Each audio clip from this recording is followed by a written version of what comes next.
Foi mal. Amém, Senhor Jesus. Oh, Senhor Jesus. Louvado seja o Senhor por mais uma mensagem ministerial sobre o alimento diário com o título As Promessas de Deus. Aleluia. Você crê na promessa de Deus? Amém. Senhor Jesus. Vamos fechar a semana 4, desse alimento diário, que tem como título A Chave que Abre o Livro de Hebreus. Queria convidar os irmãos a abrirem suas Bíblias em Hebreus capítulo 5, versículo 5. Amém? Que diz assim: Senhor Jesus, assim também Cristo, a si mesmo não se glorificou para se tornar sumo sacerdote, mas o glorificou aquele que lhe disse: Tu és o meu filho, eu hoje te gerei. Também em Hebreus capítulo 9, versículo 14, diz assim: Muito mais o sangue de Cristo, que pelo Espírito eterno a si mesmo se ofereceu sem mácula a Deus, purificará a nossa consciência de obras mortas para servirmos ao Deus vivo. Aleluia. Nessa mensagem nós vamos ver alguns pontos relacionados ao livro de Hebreus, no que diz respeito a Cristo como sumo sacerdote, glorificado por Deus, da ordem de Melquisedeque, e também a perfeita obra do sacrifício de Cristo para purificar a nossa mente para que nós possamos servir a Deus. Senhor Jesus. O primeiro ponto que nós vamos ver aqui é a respeito do conteúdo e autoria do livro de Hebreus. Os irmãos estão conseguindo me ouvir bem aí?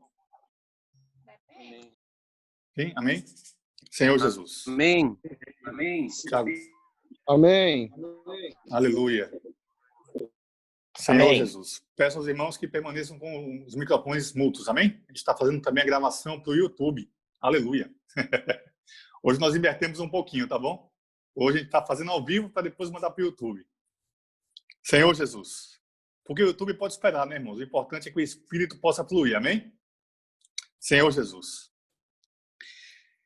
Então, a respeito do conteúdo e autoria do livro de Hebreus, nós vamos ver aqui, irmãos, algumas revelações muito maravilhosas, né, dentro desse livro. Dentre elas, nós temos aqui a que Deus habita na dimensão espiritual, uma dimensão celeste, habita na eternidade. Também veremos que Cristo se tornou nosso sumo sacerdote e tem seu poder potencializado e disponível na dimensão da eternidade. E também nós podemos ancorar nossa alma em algo que é inabalável. Ao Senhor Jesus. Aleluia. Senhor Jesus.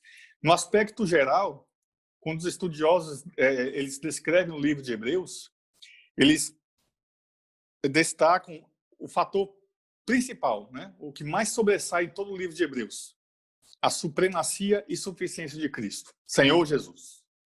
Esse é o ponto principal do livro de Hebreus. Vamos dar uma olhadinha aqui no capítulo 1 de Hebreus, versículos 3 e 4, que diz assim: Senhor Jesus.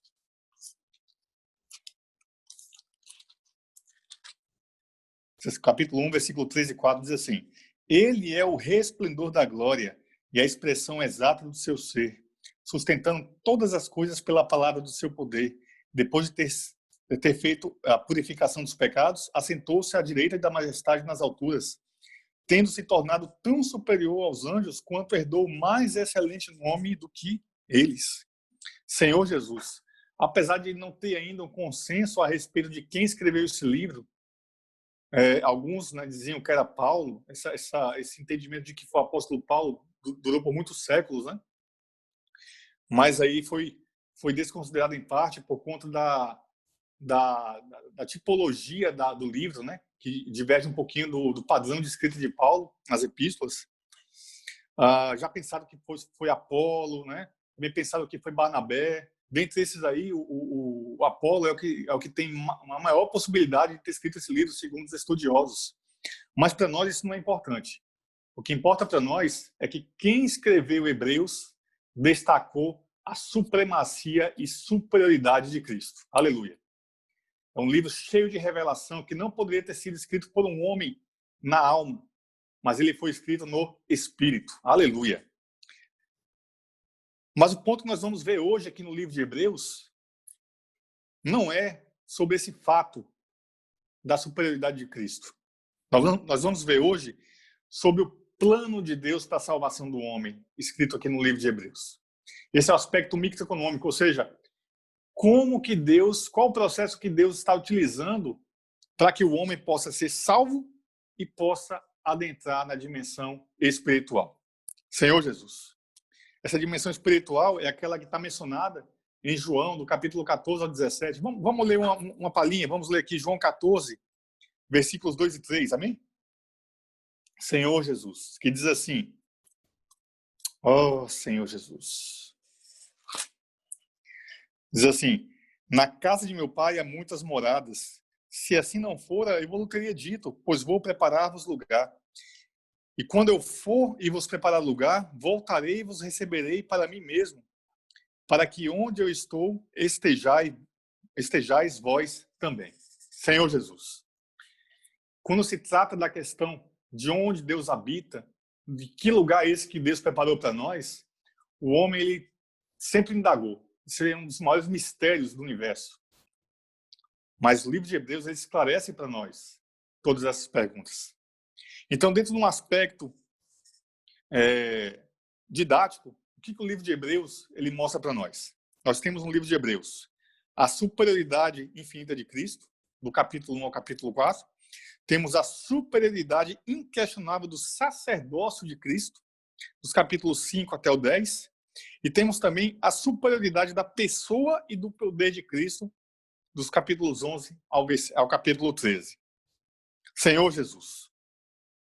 A única maneira, irmãos, que nós podemos compreender todos esses mistérios que são falados aqui em Hebreus, todos relacionados ao sacerdócio de Cristo, ao próprio Senhor, dele ter sacrificado antes da fundação do mundo, do lugar que Deus habita, do lugar que Deus preparou para nós, que Cristo preparou para nós. A única maneira de nós compreendermos isso aí é através do Espírito Santo adentrando as regiões celestiais. Amém? Senhor Jesus. Então aqui nós podemos ver, por exemplo, no 1 Coríntios, capítulo 2.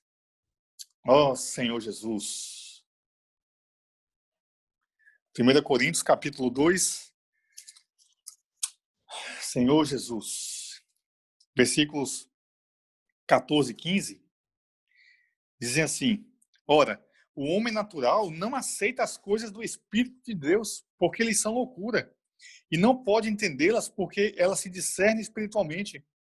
Porém, o homem espiritual julga todas as coisas, mas ele mesmo não é julgado por ninguém. Senhor Jesus. Então, aqui nós podemos ver que quando nós tentamos compreender a infinidade, né, a infinita grandeza de Deus e de Cristo, com o nosso natural, com a nossa mente limitada, a gente vai ficar doido. Não tem como. É impossível compreender Deus usando a nossa mente. Mas nós conseguimos ganhar uma fagulha de revelação através do Espírito. Amém? Senhor Jesus. Oh, Senhor Jesus. Então aqui nós podemos ver em Jó capítulo 38. Jó, depois de um bom tempo murmurando, né? Num debate com seus amigos e questionando o que Deus tinha feito, o que Deus estava fazendo, Deus apareceu para Jó no meio de um redemoinho e indagou algumas coisas para Jó. Uma delas, eu não vou ler todo, vou ler só um trechinho. Jó 38, capítulo 38, versículos de 4 a 6, diz assim: Onde estavas tu quando eu lançava os fundamentos da terra? Dize-me se tens entendimento. Quem lhe pôs as medidas, se é o que sabes? Ou quem estendeu sobre ela o cordel? Sobre o que lhe estão fundadas as suas bases? Ou quem lhe assentou a pedra angular? Quando as estrelas da alba juntas se alegravam e cantavam e jubilavam todos os filhos de Deus? Jó ficava assim, maravilhado, sem conseguir compreender, nem alcançar o que Deus estava falando. Senhor Jesus, em Provérbios capítulo 8, Senhor Jesus, versículo 30, deixa eu ver se é isso. Isso mesmo aqui. Senhor Jesus. Oh, Senhor Jesus. Versículo 30 fala assim, então eu estava com ele, era seu arquiteto, dia após dia eu era as suas delícias, folgando perante ele em todo o tempo. Isso aqui é a pessoa de Cristo, junto com o Senhor lá na fundação do mundo, que ele era seu arquiteto. Então, tem coisas assim que são mencionadas na Bíblia, como Cristo estava antes da fundação do mundo, como arquiteto de Deus, mas Cristo morreu há 2000 anos atrás e se entregou por nós.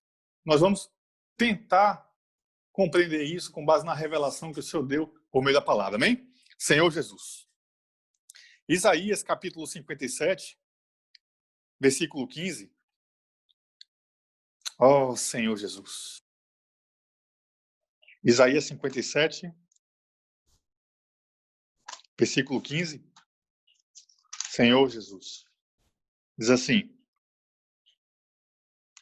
porque assim diz o alto, o sublime, que habita na eternidade, o qual tem o nome de santo. Habito no alto e santo lugar, mas habito também com contrito e abatido de espírito, para vivificar o espírito dos abatidos e vivificar o coração dos contritos. Senhor Jesus. Então, aqui nesse texto de Isaías, o profeta ele consegue contemplar aqui, conforme a palavra do Senhor, o lugar da habitação de Deus. Ele fala que Deus, ele habita no alto, no sublime, na eternidade, mas também habita no coração do contrito, do abatido de espírito. Senhor Jesus, com o propósito de quê? Como que um Deus, em toda a sua infinita grandeza, consegue habitar dentro de um homem tão pequeno? Oh, Senhor Jesus. Esse é o maior mistério do universo, irmãos. Difícil de compreender, difícil de explicar. Não há como explicar isso na nossa mente cartesiana, nós somos limitados. O homem é limitado no tempo e espaço. Eu consigo ter a dimensão da minha sala aqui. Consigo ter a dimensão do tempo que eu estou usando para gravar mensagem. Às vezes até perco um pouquinho do tempo. Mas essa é a nossa limitação, isso é o que nos prende aqui. Mas Deus não habita limitado por esse plano cartesiano, tridimensional, mas a dimensão do tempo. João capítulo 14, Senhor Jesus, versículo 20. Oh, Senhor Jesus. João 14, 20 diz assim: naquele dia, vós conhecereis que eu estou em meu Pai, e vós em mim, e eu em vós. Olha, como assim? Eu estou no Pai, e vós em mim, e eu em vós. Senhor Jesus, aqui nós temos uma habitação num sentido de inclusão bidirecional, ou seja, quando nós estamos em Cristo, Cristo ele pode habitar em nós. Amém? No versículos 1 e 3 desse mesmo capítulo falam assim: não se turbe o vosso coração, credes em Deus, crede também em mim. Na casa de meu pai há muitas moradas, se assim não for, eu vos teria dito, pois vou preparar-vos lugar. E quando for e vos preparar lugar, voltarei e vos receberei para mim mesmo, para que onde eu estou estejais vós também. Senhor Jesus. Então podemos perceber aqui que esse lugar que o Senhor preparou para nós, nós hoje somos tabernáculo do Senhor, tabernáculo de Deus no Espírito. Mas ao mesmo tempo que Deus habita em nosso interior, que Deus habita em nosso espírito, o Senhor Jesus também está preparando um lugar para nós. Ó Senhor Jesus, olha que maravilha. Então podemos ver que quando nós exercitamos o Espírito, quando nós temos um viver diante do Senhor, quando nós conseguimos ter comunhão íntima com Deus, de forma que Ele tabernacule, que Ele entre em nosso interior, Ele entre em nosso espírito, que Ele faça morada dentro de nós. E fazer morada aqui, irmãos, é algo muito interessante, que quem faz a morada, quem habita, não é uma pessoa que visita, né? Quando você visita uma casa, você só fica limitado a alguns compartimentos da casa. Você vai numa sala, no máximo, no banheiro, ou vai na cozinha, mas não abre a geladeira. Mas quem habita, quem mora, tem total liberdade para fazer o que é da sua vontade. Amém? Senhor Jesus. Isso é glorioso. Ó Senhor Jesus. Quantos aqui são a habitação de Deus no Espírito? Diz amém. Amém. Aleluia. Senhor Jesus. Mas também Isaías, capítulo 66, o profeta diz assim: ó Senhor Jesus, o céu é o meu sono. Isaías 66, 1. A terra, o estrado dos meus pés. Que casa me edificarei vós? E qual é o lugar do meu repouso? Porque a minha mão fez todas essas coisas, e todas vieram a existir, diz o Senhor. Mas o homem para quem olharei é este, o aflito e abatido de espírito, e que treme da minha palavra. Ah, Senhor Jesus. O homem que olharei, essa palavra olharei, irmãos, ela quer dizer habitarei. Senhor Jesus. Senhor Jesus, isso é maravilhoso. O Senhor, ele revelou para nós aqui na sua palavra que ele vai habitar, que ele habita dentro do nosso espírito. Senhor Jesus. E esse mesmo espírito que nos deu vida, conforme fala lá em Jó, capítulo 33, versículo 4, Senhor Jesus, o Neshama, que nos tornou alma vivente, né? Senhor Jesus. E por isso, irmãos, qual é o nosso sentimento nessa noite? Qual é o nosso sentimento dia após dia? Eu, um pecador, que não tinha nenhuma condição de se chegar diante de Deus, que não tinha nenhuma condição de ser morada para ninguém, para nada. Nada em mim presta. Carne, material carnal, podre, vai virar pó de novo. Mas Deus habitou em mim. Aleluia! Por conta do sacrifício do Senhor na cruz, o Senhor se tornou propício para mim e para você. E dessa maneira, não só Ele nos reconciliou com o Pai, mas também Ele fez morada em nós. Aleluia! Senhor Jesus. Amém, irmãos? Estão conseguindo me ouvir bem aí? Amém. Senhor Jesus. Oh, amém. Senhor Jesus. Salmo 35, versículo 9.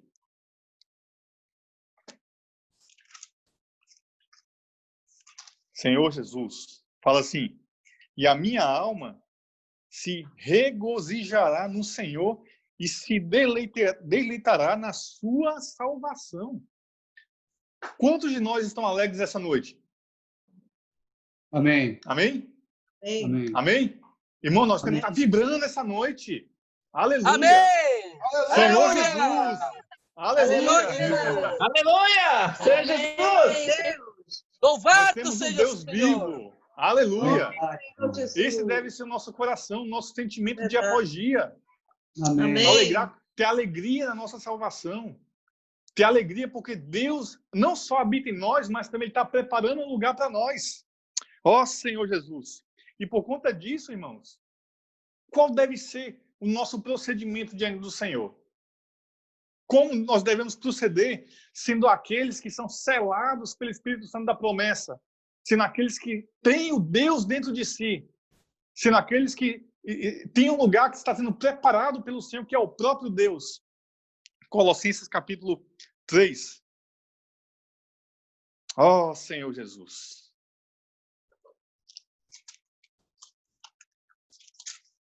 Senhor Jesus.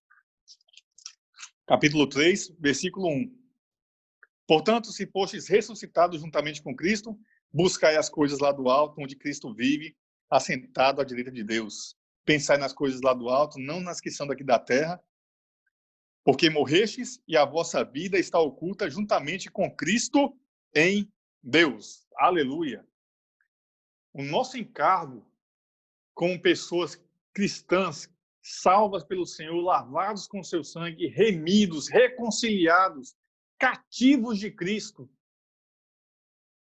é buscar e pensar nas coisas lá do alto. Senhor Jesus. Senhor Jesus. Dentro de nós temos elementos eternos. Nós temos uma alma que é eterna, nós temos um espírito que é eterno. E por causa dessa eternidade, desses elementos eternos que temos em nós, nós precisamos, irmãos, ter um exercício, né? Com essa pandemia, com esse isolamento, muitos ficaram parados, né? Eu fiquei parado um bom tempo sem sair para nada, mal para tomar água, levantava, voltava para a cadeira. E aí foram aparecendo algumas coisas, né? O peso foi aumentando, apareceu uma coisinha aqui, uma coisinha ali. E eu tive que começar a exercitar. levantar de manhã cedo ou aproveitar um horário do dia, uma meia horinha, uma horinha, dar uma pedalada, fazer um exercício. Por que isso? Para não cair, para não deixar o corpo desgastar, para não deixar o corpo perder a flexibilidade, né? A resistência, a questão da saúde. Mas nós somos espirituais. E além do exercício físico que nós fazemos, que tem um proveito, mas nós devemos exercitar o nosso espírito. Ó Senhor Jesus. Romanos capítulo 10, versículo 17, fala assim: e assim a fé vem pela pregação e a pregação pela palavra de Cristo. Senhor Jesus. Não podemos perder, irmãos, nenhuma oportunidade de ouvir a palavra do Senhor. Nenhuma oportunidade de desfrutar da palavra do Senhor. Comunhões, reuniões, conferências, leitura bíblica, alimento diário, jave, livros espirituais, grupo familiar. Todas essas palavras, elas têm um propósito em nós. Elas servem para ativar a nossa fé. Ó Senhor Jesus. Às vezes, irmãos, nós, quando deixamos, né, de exercitar o Espírito, quando nós deixamos de ler a palavra do Senhor, aí nós vamos deixando, progressivamente, vamos deixando as coisas do Espírito, né? Por exemplo, deixamos de ler a palavra, depois deixamos de ler o alimento diário, aí depois deixamos de orar, depois deixamos de invocar.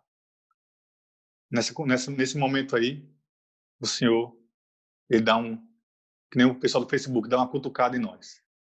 Desperta, que dormes. Ó Senhor Jesus. Por isso é importante, irmãos. Nós vemos aqui em Timóteo, 1 Timóteo capítulo 4, versículo 8. Ganhei muito nessa semana com esse versículo. Ó Senhor Jesus. 1 Timóteo capítulo 4, versículo 8, que diz assim: pois o exercício físico para pouco é proveitoso, mas a piedade para tudo é proveitosa, porque tem a promessa da vida que agora é e da que há de ser. Na tradução da King James atualizada, ele diz assim: Senhor Jesus. Ó Senhor Jesus. Senhor Jesus. Aqui, está aqui. Diz assim: o exercício físico, de fato, é de algum valor. No entanto, a piedade para tudo é proveitosa, porquanto traz consigo a promessa da vida presente e futura. A palavra piedade aqui, ela significa exercitar o espírito.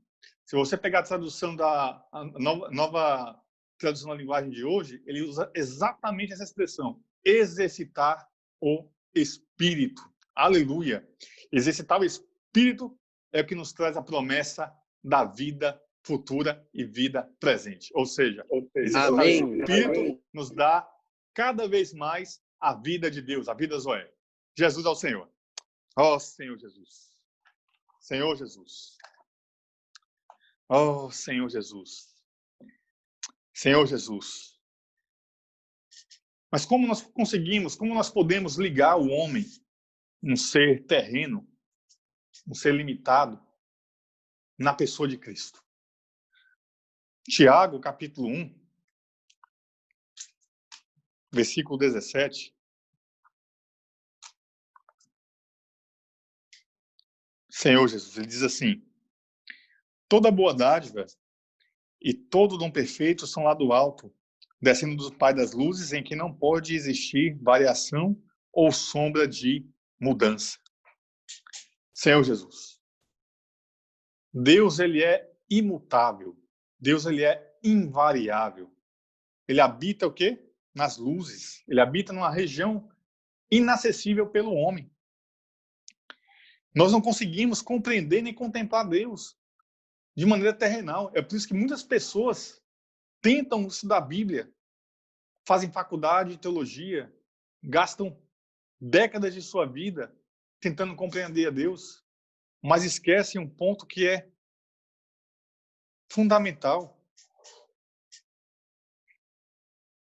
Nós não conseguimos contemplar Deus em nossa mente caída. Nós só conseguimos contemplar Deus através do Espírito Santo da promessa que habita dentro de nós. Senhor Jesus. Jó, voltando lá para Jó, capítulo 38. Oh, Senhor Jesus. Deixa eu marcar aqui. Jó, capítulo 38.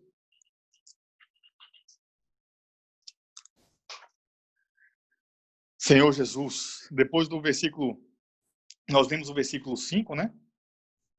Quando o Senhor indagou a ele, no capítulo 42, versículo 1, Jó responde, depois de tudo que Deus mostrou para Jó, ali foi só um vislumbre, né? Eu vou te dar só uma amostra grátis aqui do que eu fiz aqui, para você tentar me conhecer. Aí Jó falou o seguinte para Deus. Então respondeu Jó ao Senhor, versículo 1. Bem sei que tudo podes e nenhum de seus planos pode ser frustrado. Quem é aquele, como disseste, que sem conhecimento encobre conselhos? Aqui era Jó. Na verdade, falei do que não entendia, coisas maravilhosas demais para mim, coisas que eu não conhecia. Escuta-me, pois, havia dito, eu lhe falarei. Eu te perguntarei, tu me ensinarás. Eu te conhecia só de ouvir, mas agora os meus olhos te veem. Senhor Jesus, Jó aqui ele percebeu que ele não conhecia nada de Deus.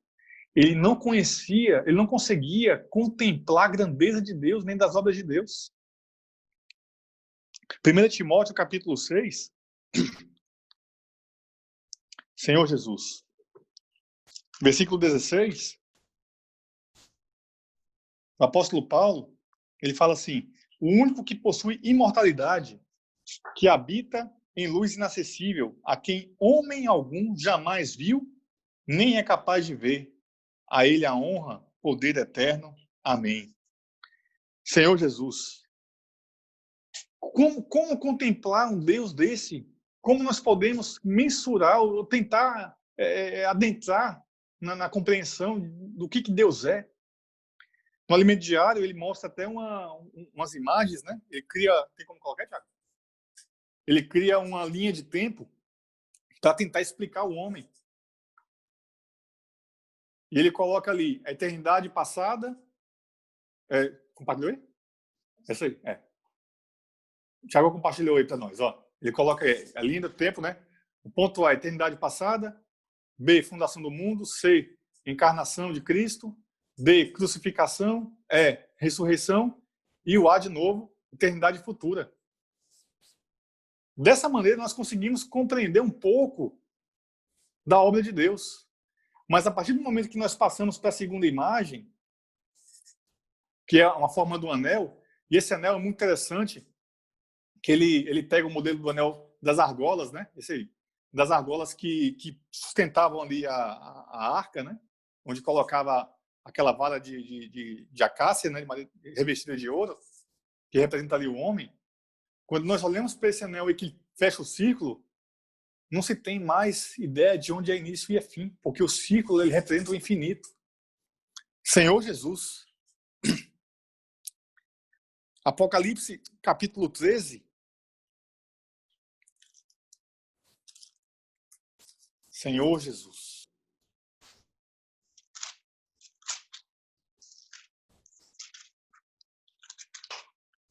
Versículo 8. Fala assim, e adorá-la-ão todos os que habitam sobre a terra, cujos nomes não foram escritos no livro da vida e do Cordeiro que foi morto desde a fundação do mundo. E lá em Hebreus capítulo 9, versículo 14,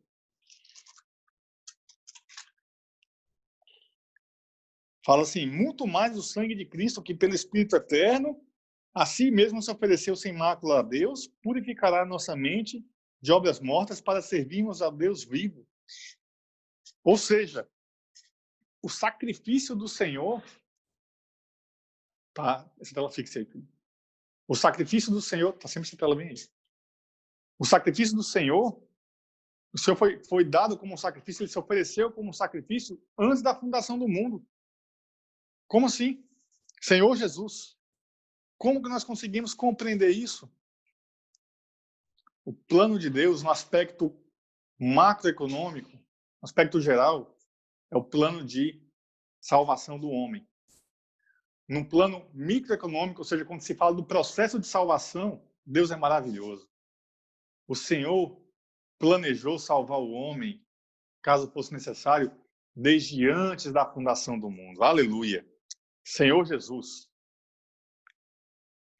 Interessante isso, irmãos, que essa questão dele ter se oferecido como cordeiro antes da fundação do mundo é o mesmo encargo que o Senhor teve de nos escolher. Lá em Efésios, capítulo 1, Senhor Jesus. Efésios, capítulo 1, versículos de 3 a 5, diz assim: Bendito Deus e Pai do nosso Senhor Jesus Cristo, que nos tem abençoado com toda sorte de bênçãos espirituais nas regiões celestiais em Cristo. Assim como nos escolheu nele, antes da fundação do mundo, para sermos santos e irrepreensíveis perante ele, e em amor nos predestinou para ele, para a adoção de filhos, por meio de Jesus Cristo, segundo o beneplácito da sua vontade. Senhor Jesus, assim como o Senhor ele se entregou por nós como um cordeiro, antes da fundação do mundo, ele também nos escolheu para ele, antes da fundação do mundo. Aleluia! Então você, irmão, que está aí me assistindo agora, saiba que o Senhor escolheu você. E você faz parte do plano microeconômico, ou seja, do processo de salvação de Deus. Aleluia. Senhor Jesus, imagina tudo que Deus precisou mover para que você pudesse nascer e a situação que Ele levantou para que você pudesse aceitar Ele, né? Senhor Jesus, isso é maravilhoso. Senhor Jesus. Esse mesmo encargo, né? Esse mesmo vislumbre que é dado aqui em Hebreus, também ele relata, nesse mesmo livro, dois aspectos de Cristo, um momento como filho unigênito, outro como filho primogênito, né? E como filho unigênito, sempre se referindo a filho de Deus. Se você pega Hebreus capítulo 1, Senhor Jesus, Hebreus capítulo 1, versículo 1, ele fala assim: havendo Deus outrora falado muitas vezes e de muitas maneiras aos pais pelos profetas, nesses últimos dias nos falou pelo Filho, a quem constituiu o herdeiro de todas as coisas, pelo qual também fez o universo. Esse aqui é o Filho unigênito, é o Filho de Deus, é aquele que estava lá como arquiteto de Deus na fundação do mundo. Mas também aqui fala da questão do Filho primogênito, que se refere ao Filho do homem, Senhor Jesus. Lembra? Como Deus, antes da fundação do mundo, ele era o Filho unigênito. Com a sua obra redentora, a sua obra de reconciliação do homem na cruz, ele se tornou primogênito de muitos irmãos. Senhor Jesus. Por quê? Porque todos nós, como fala em João, capítulo 1, a todos quanto receberam deles o poder de serem feitos filhos de Deus, a saber os que creem no seu nome. Senhor Jesus. E várias passagens dentro de Hebreus é falado sobre isso. Alguma hora fala como filho do homem, outra hora fala como filho de Deus, filho unigênito, filho primogênito. Como assim? Por que faz tanta menção da pessoa do Senhor, assim, nessas características de filho do homem e filho de Deus? Senhor Jesus. Porque depois que o Senhor ressuscitou, acabou a limitação de tempo e espaço. O Senhor ele ressuscitou e habitou aonde? À direita do Pai nas alturas. Aleluia. Uma amostra disso, muito simples, né? Mas talvez uma amostra assim que naquela época os discípulos pudessem compreender que logo após o Senhor ter morrido e ressuscitado, né? Os discípulos estavam em uma casa trancados, né? Com medo dos soldados, e a porta estava trancada, né? Relata a Bíblia. E o Senhor apareceu no meio deles e disse: paz seja convosco. Como que o Senhor apareceu ali se a porta estava trancada? Isso aí já matou toda a nossa limitação, né? Toda a nossa compreensão humana. E depois ele desapareceu também com a porta trancada. Senhor Jesus. Oh, Senhor Jesus. Que maravilha, irmãos. Nosso Deus, ele não tem mais nenhuma limitação. Cristo não tem mais nenhuma limitação de tempo e espaço. Por isso que ele pode habitar na minha casa, habitar dentro de mim, dentro de você, dentro do irmão que está em outro país, está do outro lado do mundo. Para ele não existe limitação de espaço nem de tempo. Senhor Jesus, ele pode ser tudo em cada um de nós. Amém? Senhor Jesus. Ó Senhor Jesus. E como foi falado lá em João, que nós lemos anteriormente, né? O Senhor está preparando algum lugar para nós, está preparando um lugar para nós dentro do próprio Pai. Mas veja o seguinte cenário. Eu tenho um órgão que precisa ser transplantado numa pessoa. Esse órgão, ele precisa estar 100% sadio e compatível para que o corpo não rejeite, certo? Então, os médicos fazem a administração de imunossupressores, né? Antibióticos e outras coisas, para que esse órgão não seja rejeitado pelo corpo. Dentro de nós, ainda existe muito da natureza caída. Nós estamos num processo de transformação. Deus não recebe nada que seja carnal, nada que seja pecaminoso, nada que seja impuro. Então, dentro desse plano microeconômico que é falado aqui em Hebreus, dentro desse processo de salvação do homem e reconciliação do homem com Deus,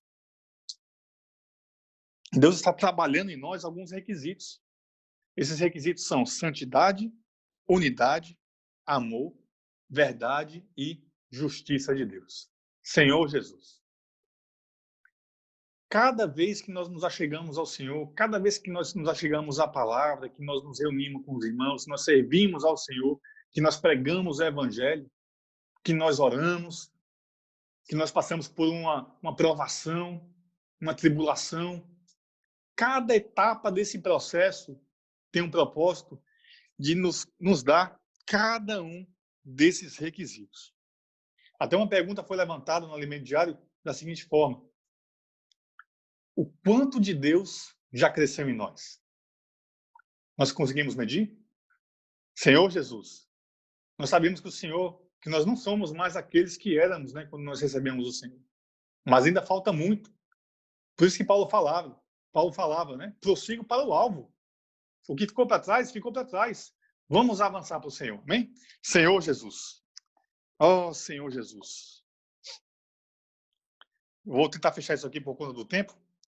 Mas uma coisa que eu preciso falar aqui, irmãos, está em Salmo 110, versículo 4. Senhor Jesus.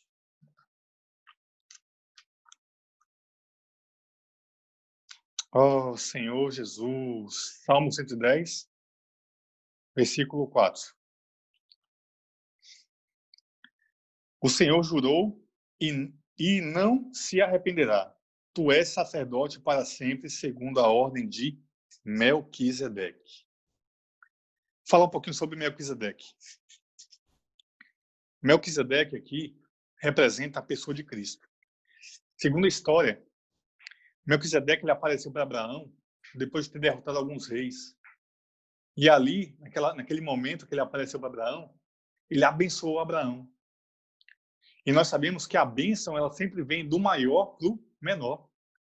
Abraão foi aquele que foi chamado por Deus para poder dar início ao seu povo, ao povo de Israel. Mas Melquisedeque, ele era o sacerdote de Deus. E naquele momento que ele chegou para Abraão, ele abençoou a Abraão. E em retribuição a isso, como gratidão, Abraão deu dízimo de tudo que tinha. Interessante que aqui, quando se fala desse aspecto de Melquisedeque, que significa rei de Salém e rei da paz, nós temos aqui, irmãos, algo maravilhoso. Cristo é o único que acumula poder e responsabilidade de rei e sacerdote. Olha que maravilha. Senhor Jesus, ele, por um lado, é rei, porque ele vem de uma linhagem real, da linhagem de Davi, o leão da tribo de Judá, Senhor Jesus. E, por um outro lado, ele é sacerdote.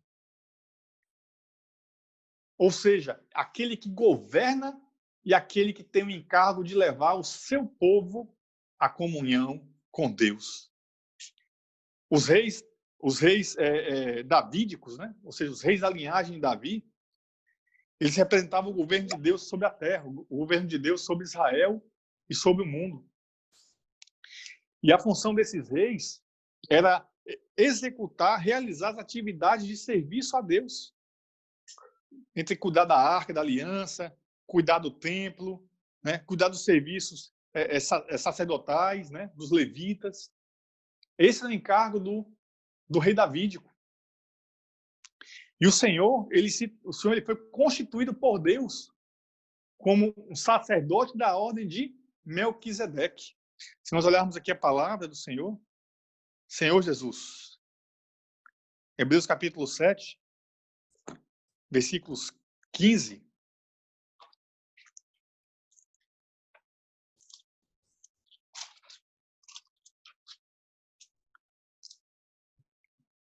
diz assim: e isto ainda é muito mais evidente quando a semelhança de Melquisedeque se levanta outro sacerdote, constituído não conforme a lei de mandamento carnal, mas segundo o poder de vida indissolúvel.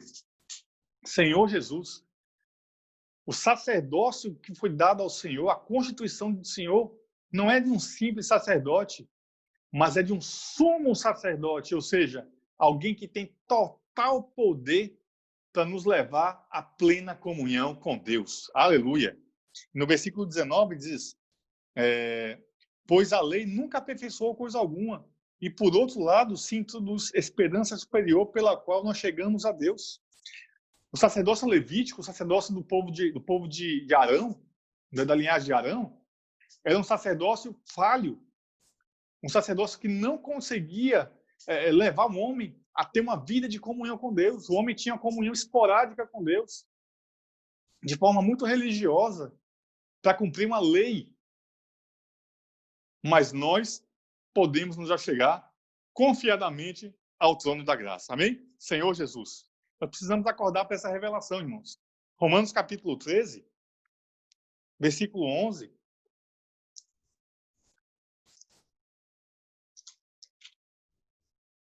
Diz assim: e digo isto a vós outros que conheceis o tempo, já é hora de vos despertardes do sono, porque a nossa salvação está agora mais perto do que quando no princípio cremos. Amém. Ou seja, aquele que começou a boa obra em nós, ele há de completar. Amém? Ele já começou a obra. Nós já não somos mais aquelas crianças que nós éramos no passado.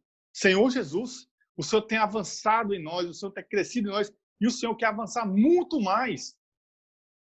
A palavra fala muito mais agora que nós já reconciliados, seremos salvos pela sua vida. Senhor Jesus. Hebreus capítulo 4, versículo 14, para encerrar. Ó Senhor Jesus. Diz assim: tendo, pois, a Jesus, o Filho de Deus, como grande sumo sacerdote que penetrou os céus, conservemos firmes a nossa confissão, porque não temos sumo sacerdote que não possa compadecer de nossas fraquezas.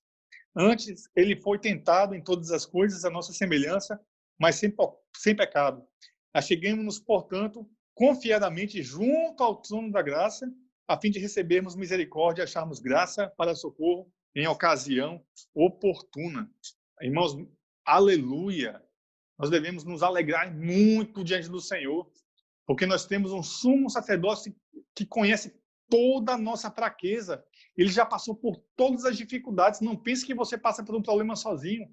Não pense que você passa por uma dificuldade que Deus não conhece. Deus conhece e Ele se compadece de mim e de você. Aleluia! Se achega ao Senhor com toda a confiança. E o Senhor, Ele há de cuidar de nós e nos levar a reinar com Ele e habitar dentro dele. Amém? Jesus é o Senhor. Os irmãos podem compartilhar agora dessa mensagem. Amém, irmãos? Senhor Jesus.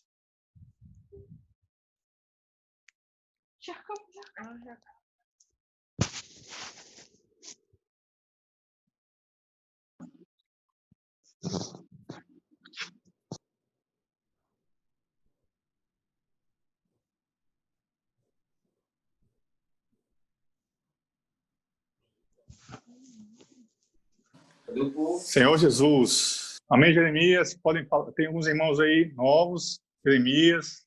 O Nelson pode compartilhar também. Honorato. Você de quem? Amém.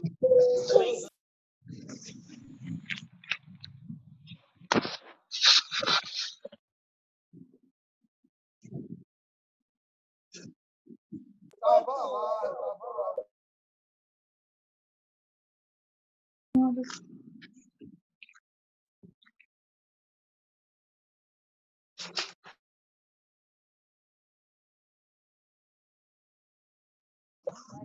Amém, Amém. amados.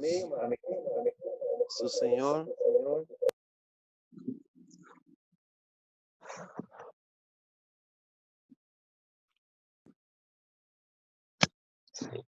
Ai, já caiu a internet, não.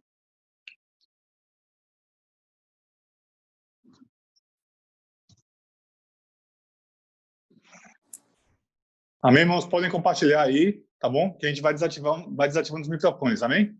De quem... Só para poder cortar o ruído. Senhor Jesus.